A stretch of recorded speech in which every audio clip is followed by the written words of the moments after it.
Une absence qui a forgé Donald Trump.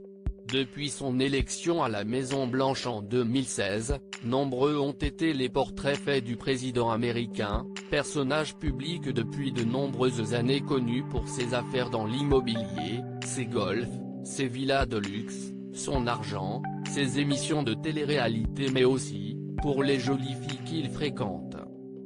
Dépeint comme narcissique, tricheur, arrogant, menteur, Donald Trump n'aurait au fond rien du genre idéal.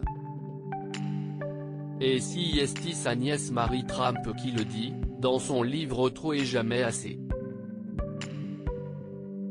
Dans cette biographie, Mary Trump retrace la vie de son oncle, à travers une famille dysfonctionnelle qui a selon elle, créé l'homme le plus dangereux du monde.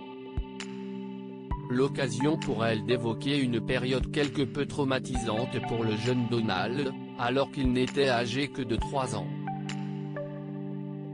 En effet, alors qu'elle est tombée gravement malade à cause d'une infection abdominale, Marianne Trump, née McLean, part se faire soigner loin du domicile familial pendant près d'1 an.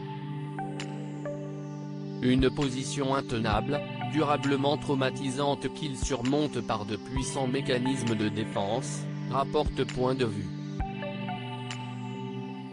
Donald Trump abandonné par ses parents privés de sa mère à un moment crucial du développement infantile, Donald Trump se retrouve alors isolé, privé de sa principale source d'affection, il n'a d'autre choix que de se tourner vers son père, l'homme qui le terrorise, précise la nièce du président dans son livre, relayé par Point de vue.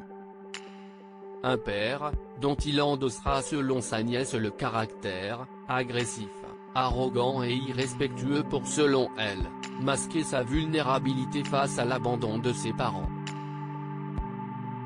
Et dont il n'a rien perdu des années plus tard, comme en démontrent certains moments clés de son mandat présidentiel.